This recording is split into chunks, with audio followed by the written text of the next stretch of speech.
I think a good global citizenship resource would be something that can be embedded into the curriculum across all areas.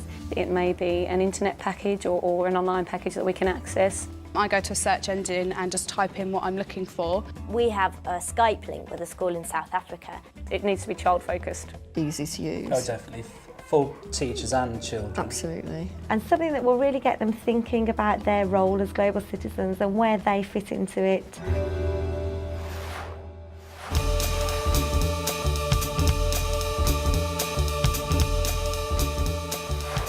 iNet is an international conference network for schools where pupils all over the world can conference with each other live. It's a totally free resource. You just simply need to register, submit work within a deadline, and then the conference opens live for a week. It's pupils only. They get a chance to comment on each other's work. They produce videos, podcasts, proverbs and poems. They were amazed at how many pupils from all over the world viewed their work, commented on it, gave them positive feedback about their ideas. The online conferences were split into 4 areas. There were 4 conferences all linked to global citizenship, so we submitted work to all 4 and they kind of carried on throughout the year. If you go to the iNet website, for each conference you'll have a list of questions that will guide you through the ideas that the students need to talk about. There's also links on the website that will take you to animations and videos that we found really inspiring in terms of getting the children thinking and getting them to discuss the actual topics they were going to produce work for. So the links on there are very valid even if you want to explore the issues without actually taking part in the conferences. The actual titles of each of the conferences made them think very deeply about what it meant to be a global citizen, but also the fact that they were connecting with other children across the world and brought the whole idea of interconnectedness. That's what we wanted to get across to them. So the fact that this was going out worldwide, that had a massive impact upon them.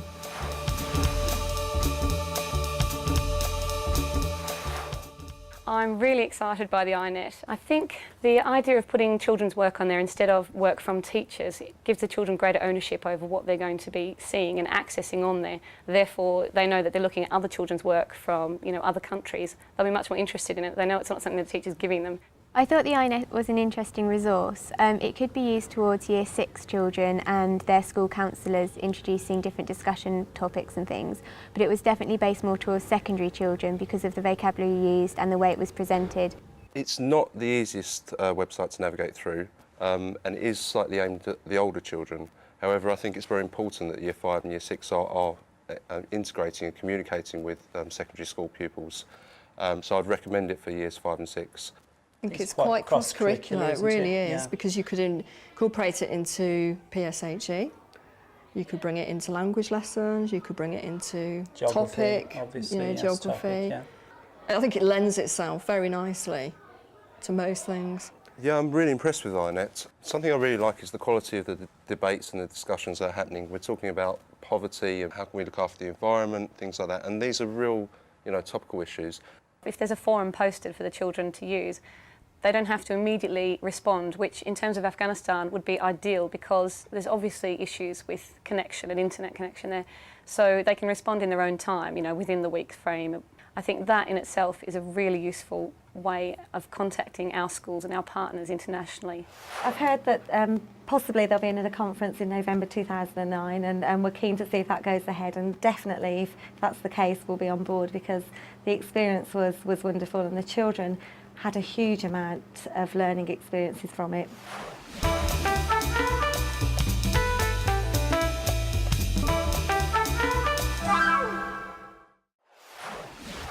One of my favourite resources for teaching global citizenship is a world map version of the game Twister. The mat that the children stand on is of a world map. So you spin the spinner and it will land on a certain country or continent, and then the child has to find that and put their hand or their foot on it. It's hilarious, and the children have a competitive desire to get to know which country is which.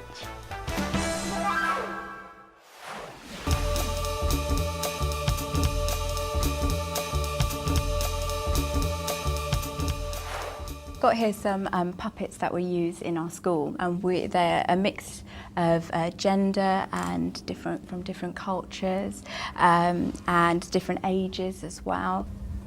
These are used in our Key Stage 2, these puppets, but the puppets that I use in Key Stage 1 is a dog, and I really like using the dog because he could be male or female, he could be from any background, it could have come from any country in the world.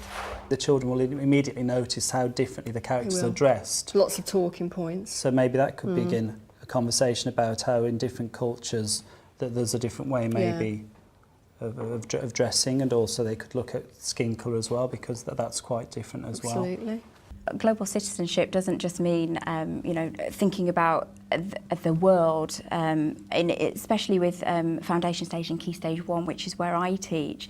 We begin to look at the self first, and then and the wider community. These would be fantastic, especially in reception. Children love puppets. And we have a lot of PSED focusing on different nationalities and cultures, because our school is so diverse. So what I would do is I would have this lovely girl, and I would give her a name, I would give her a background and really describe where she's from and why she's special. And then I would encourage the children to discuss where they're from, because the children have to be able to respect their own culture and understand their own culture, but also the cultures of others. My puppet doesn't talk, I don't give it a voice, because I like to get the children's responses to something, not for them to feed off what I'm talking about. So I'll have the puppet whisper in their ear, and then I'll probably ask the children, what did the puppet say to you? I think if I was in Key Stage 1, I would use them as a resource to get children talking about, what other people go through in different parts of the country, or different beliefs that people have, different cultures. I do think they're quite nice for that. I think perhaps there might be a place for them. I don't think I'd particularly want to use them and introduce them as here's some children from around the world, let's have a look at what's different about them, because I don't think that would actually be very productive to look at differences. I much prefer to do that kind of thing by looking at what's the same about us all and trying to be much more inclusive. I think that'd be really good for the children to see different skin colours, and just to have a play with as well, and get their own thoughts and emotions through as well. Puppets are very good for that. They let children feel, safe. So I think they'd be brilliant to use in our schools. What do you guys think? These puppets are definitely a useful tool for beginning to look at becoming self-aware, and then becoming aware of the wider community, and for communicating. It's a good way to communicate, which is what we teach them through global citizenship.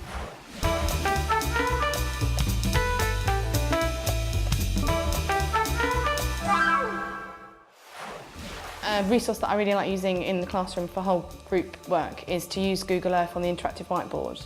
The children really enjoy when you can get the map up of the world and then you really zoom in on it, and it takes you right to the heart of the city or the place that you're learning about and what you want to be talking about. I think with the advent of video conferencing, there's lots of free tools, for instance Illuminate, which has the ability to have 5 different people at the same time having a video conference, and there's a shared tablet and shared documents where children from around the world can contribute to the same thing, so that's very interesting.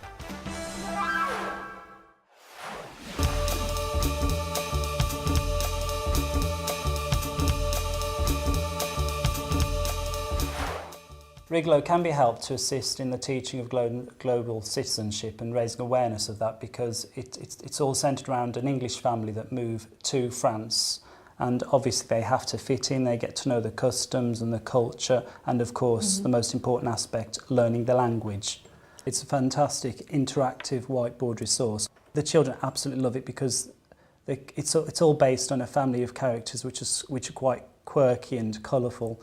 I've just finished teaching the unit about food, so obviously that brought in the cultural differences between typical food in France compared to what we eat. There is a section that introduces different nationalities, and so that's another opportunity, as well as the children learning the French. It's also an opportunity for us to have another discussion about cultural differences.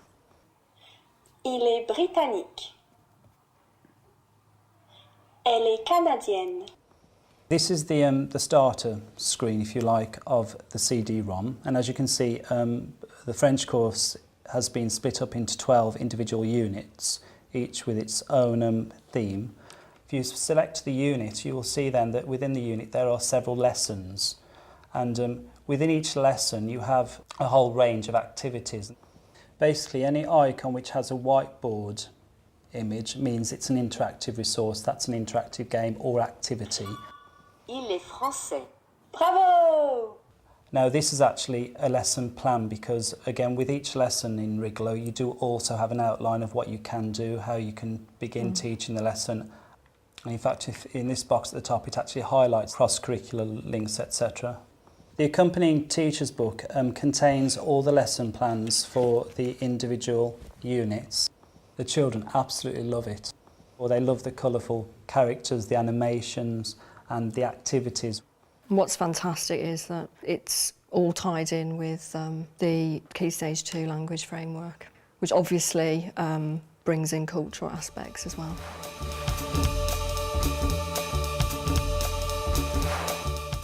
I think Wriglow, in terms of developing internationalism and the global dimension in your school, is a really interesting tool in terms of using it as a language base to introduce the children to global citizenship through language, instead of just looking at citizenship through, you know, PSHCE. It will be much more interesting for them to do that. For example, at Hillifield, using our French resources has helped the children develop their internationalism, but the Wriglow might help quite a lot more. There are some meaningful links in terms of nationalities and celebrations. It's probably it's primarily a French resource. The teacher's notes are quite extensive. They're step by step, very easy to follow and show you exactly where to go with the resources, so they're quite impressive as well. I'm not sure if I would buy it for global citizenship. I'd certainly buy it for French though. I think it's a bright and child-friendly resource, and it can be taken from the MFL curriculum and be transferred into a global citizenship curriculum to develop understanding of France and of other countries around the world. In terms of which children it might be appropriate for, I think Key Stage 2 children will find it much more interesting. Key Stage 1 might find it a little bit challenging in parts, so it might need to be a lot more teacher-led. But definitely Key Stage 2 children, if they could sort of investigate it themselves and sort of have ownership over their learning, I think they'll find it really interesting.